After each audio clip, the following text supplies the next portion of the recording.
नमस्कार, बहुत स्वागत है आपका NH 24/7 पर। आप देख रहे हैं खबर विशेष उत्तर प्रदेश में हूं साधना। शुरुआत करेंगे यूपी की खबरों की। सबसे पहले बात लखनऊ की, जहां पे शुक्रवार को राजधानी के इंफ्रास्ट्रक्चर को नई गति देने वाली ग्रीन कॉरिडोर परियोजना के फेज 2 का लोकार्पण और फेज 3 और 4 का शिलान्यास हुआ है।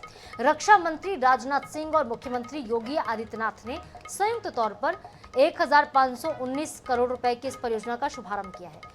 मुख्यमंत्री योगी ने इस दौरान कहा है कि लखनऊ अब सचमुच मुस्कुराइए आप लखनऊ में है का प्रतीक बनता जा रहा है। करीब 28 किलोमीटर लंबे इस ग्रीन कॉरिडोर से शहर की यातायात व्यवस्था बेहतर होगी। जहां पहले 45 मिनट लगते थे, अब 10 से 15 मिनट में सफर पूरा होगा। मुख्यमंत्री ने बताया कि लखनऊ विकास प्राधिकरण ने सरकारी भूमि को कब्जा मुक्त करके बिना अतिरिक्त सरकारी बजट के इस बड़े प्रोजेक्ट को तैयार किया है, जो कि शहरी विकास का प्रेरणादायक मॉडल बनेगा।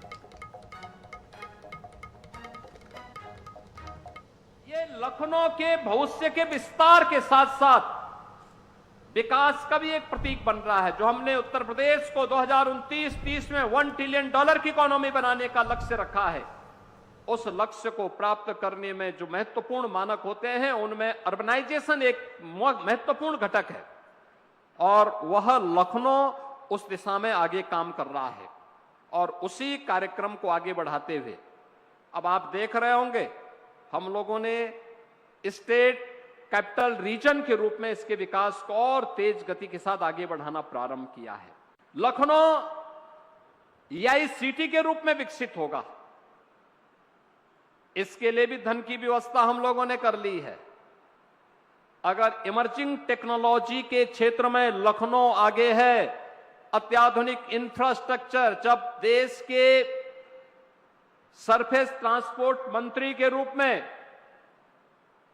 आदरणीय राजनाथ सिंह जी ने देश के अंदर सदैव अटल जी की सरकार में अपना दायित्व प्रारंभ किया था, उस समय उन्होंने लखनऊ की लाइफलाइन के रूप में शहीद पद दिया था लखनऊ वासी।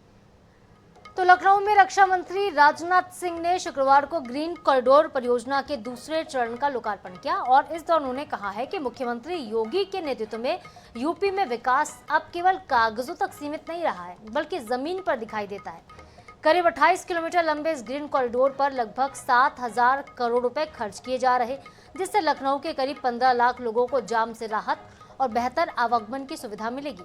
परियोजना के दौरान 150 से ज्यादा पेड़ों को काटने की बजाय दूसरी जगह पर ट्रांसफर किया गया, जो कि पर्यावरण संरक्षण की भी मिसाल है।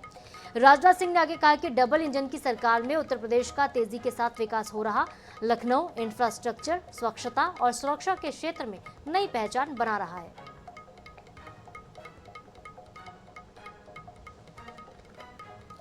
उत्तर प्रदेश की राज्यपाल आनंदीबेन पटेल ने आज जन भवन लखनऊ में योगी आदित्यनाथ से शिष्टाचार मुलाकात की। इस दौरान मुख्यमंत्री ने राज्यपाल को लेखक प्रोफेसर कपिल कपूर के द्वारा लिखित किताब भारतीय ज्ञान परंपरा का नैरंतर्य भेंट की और मुलाकात के दौरान भारतीय ज्ञान परंपरा और सांस्कृतिक विरासत से जुड़े विषयों पर बातचीत हुई। इस मौके पर उत्तराखंड के पूर्व मुख्यमंत्री और वरिष्ठ साहित्यकार डॉक्टर रमेश पोखरियाल निशंक भी मौजूद रहे। तो शिष्टाचार ये मुलाकात रही राज्यपाल और मुख्यमंत्री के बीच। आनंदीबेन पटेल ने मुलाकात की है। भारतीय ज्ञान परंपरा का नैरंतर्य ये किताब भी उन्होंने भेंट की।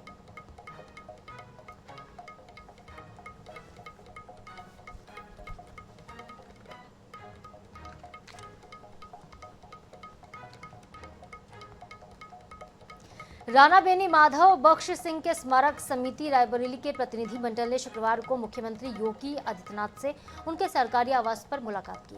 प्रतिनिधि मंडल ने मुख्यमंत्री को उनकी जापान और सिंगापुर की सफल यात्रा के लिए शुभकामनाएं भी दी। समिति की वार्षिक पत्रिका अवध केसरी के 10वें अंक का भी मुख्यमंत्री योगी ने विधिवत विमोचन किया है। भेंट के दौरान प्रतिनिधि मंडल ने जनपद रायबरेली के विकास से जुड़ी विभिन्न समस्याओं, महत्वपूर्ण प्रस्तावों से मुख्यमंत्री को अवगत कराया।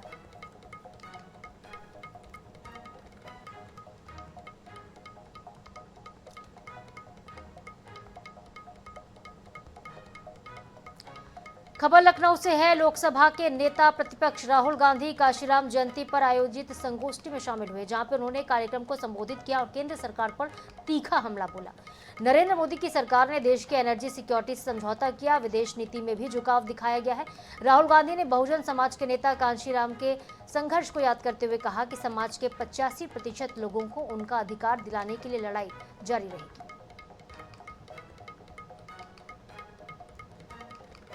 तो नेता प्रतिपक्ष राहुल गांधी पहुंचे लखनऊ। कांशीराम को उन्होंने याद किया, मोदी सरकार पर जमकर निशाना साधा।